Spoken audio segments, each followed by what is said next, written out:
Honneur et fidélité du samedi 2 mai 2020, le temps de l'éditorial avec le capitaine de frégate Cyril Serge Atonfak Nguemo, chef de division de la communication. Commandant, une diffamation, une de plus, à l'encontre de nos forces de défense accusées des pires atrocités.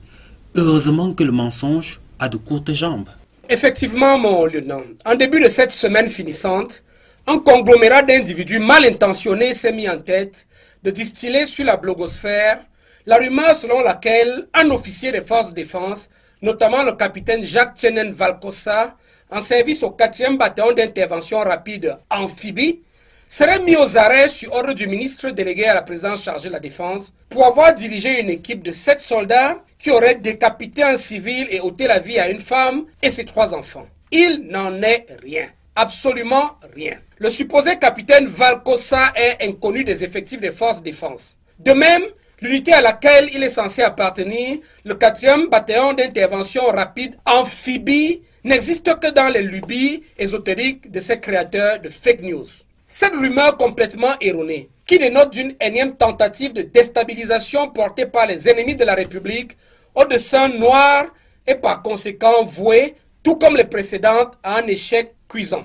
Outre la mission régalienne en effet, les forces de défense et de sécurité sont fortement engagées dans la lutte contre le Covid-19 aux côtés du ministère de la Santé publique ainsi que des autres entités étatiques concernées par cette pandémie mondiale pour le bien de nos vaillantes populations.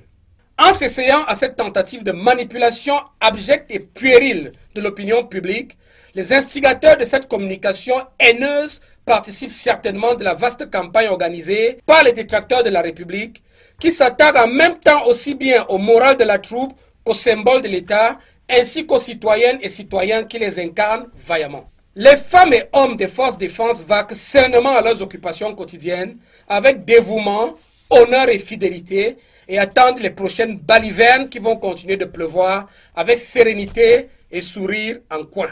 Quelle lecture faites-vous de la réaction des médias qui se seront précipités à relayer cette rumeur sans aucune vérification préalable?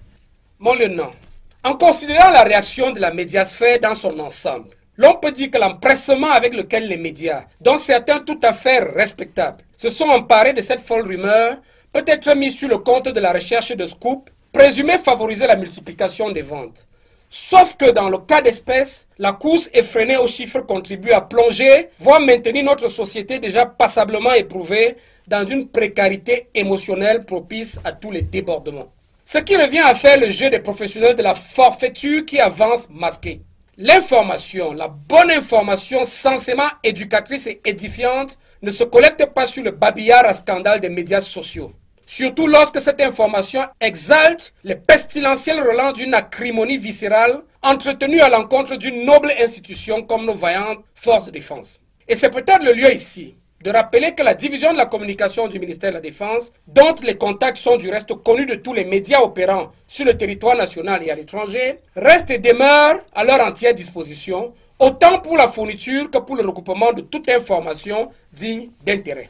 Consulter cette structure évitera à plus d'un média d'avoir à essuyer la déconvenue d'une publication mensongère. À travers cette énième calomnie donc, l'ennemi rappelle qu'il n'hésitera devant aucune abjection lorsqu'il s'agira de troubler la quiétude de nos populations. Donc, à nous d'être vigilants. La patrie vaincra, la nation triomphera. À samedi prochain. The English version of today's editorial presented to you by Major Ewome Medang Mata, head of the communication unit of the Communication Division in the Ministry of Defense. Good afternoon, Major. Good afternoon, Warrant Officer. Always a pleasure having you on board this 52 minutes flight with honor and fidelity. Major, defamation, one more, against our defense forces accused of the worst atrocities. Fortunately, the lie has short legs. Indeed, Warrant Officer, At the start of this ending week, a conglomerate of ill-intentioned individuals have been distilling on the blogosphere information to which an officer of the Defense Forces, notably Captain Jack Chenem Vakosa, serving with the 4th Amphibious Rapid Intervention Battalion, would have been arrested on orders of the Minister Delegate at the Presidency in charge of Defense for having led a team of 7 soldiers who would have beheaded a civilian and killed a woman and her 3 children. It is a false rumor, absolutely false. This completely untrue information, which indicates another attempt of destabilization carried out by the enemies of the Republic with ill intentions, is therefore doomed, like the previous ones, to fail. The supposed Captain Vakosa Chenem is unknown to the Defense Forces.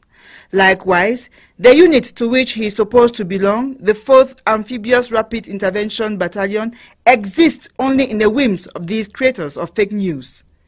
In addition to their sovereign missions, the Defense and Security Forces are strongly engaged in the fight against COVID-19 alongside the Ministry of Public Health as well as other state entities concerned by this global pandemic for the good of our brave populations.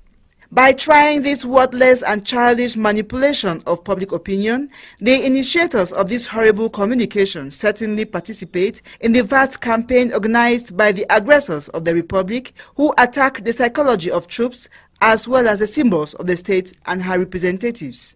The women and men of the Defense Forces calmly go about their daily activities with dedication, honor and loyalty, and await the next nonsense which will continue to reign with serenity and smirk. Major, how do you evaluate the reaction of the media that rushed to relay this rumor without any prior verification? Well, considering the reaction of the media sphere as whole, we can say that the excitement with which the media, some of which are quite respectable, took hold of this senseless rumor can be blamed of the search to outdo each other of scoop, presumed to favor the multiplication of sales. Except that in this case, the unrestrained race for numbers contribute to plunging, even maintaining our already badly tested society in an emotional instability favorable to all dissipations.